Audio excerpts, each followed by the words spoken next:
দর্শক, আপনি কি 90 দশকে ফিরে যেতে চান? তাহলে রাজশাহীর এই গ্রামটিতে চলে আসুন। 2025 সালে এসেও যেন 90 দশকে বসবাস করছে রাজশাহীর এই গ্রাম।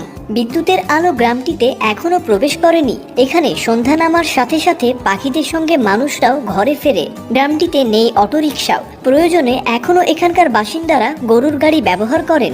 90 দশকে ফিরে যেতে চাইলে গ্রামটি থেকে ঘুরে আসতে পারেন। এই গ্রামটির নাম চর খিদিরপুর। যতটুকু জানা যায়, বিদ্যুৎ বলতে সেখানকার 2-4টি বাড়িতে কেবল সৌর বিদ্যুৎ রয়েছে।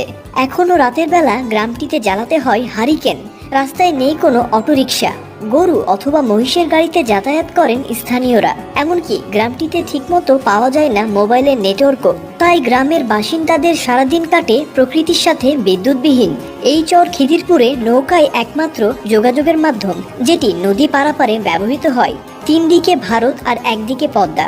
বিদ্যুৎ নেই, হয়তো আসবেও না কোনোদিন। রাস্তাঘাটও নেই বললেই চলে। তবে তাতে গ্রামবাসীর যেন কোনো দুঃখও নেই। এই গ্রামটি যেন তাদের কাছে স্বর্গরাজ্য। প্রথম আলোর স্পন্সরে গ্রামটিতে একটি স্কুল চালু আছে। সেখানে স্থানীয় শিশুরা পড়ালেখা করে। যদিও শিক্ষকরা আসেন রাজশাহী শহর থেকে। ঝড় বন্যায় নদী উত্তাল হলেও শিক্ষকরা আসতে না পারলে স্কুলে ক্লাসও হয় না। চর খিদিরপুরে সন্ধ্যা নামলে নদীর ওপারের রাজশাহী শহরের বাতিগুলো একের পর এক জ্বলতে থাকে। সেই আলোয় আলোকিত হয় না চর খিদিরপুর। অন্ধকার যেন হয় আরো গাঢ়।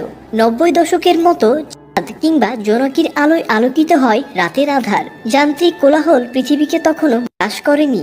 নানি দাদিরা সে সময় উঠানে শীতল পাটি বিছিয়ে রূপকথার গল্প শোনাতো।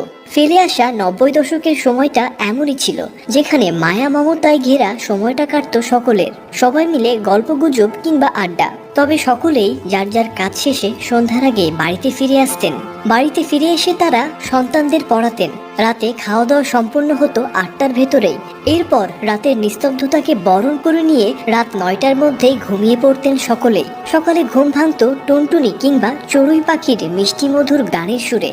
অবসর সময়ে পাড়ার সমবয়সী মহিলারা হোস গল্পে মেতে উঠতেন।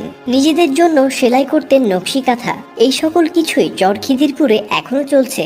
সেখানকার সময় যেন এখনো 90 দশকে থমকে রয়েছে।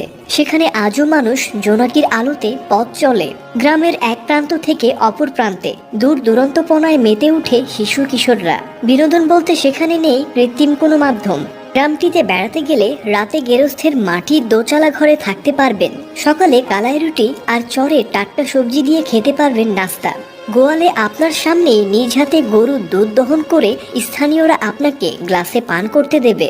দর্শক, আপনিও 2-4 দিন ছুটি নিয়ে ঘুরে আসতে পারেন সেখান থেকে। রাজশাহী শহরে গিয়ে নৌকায়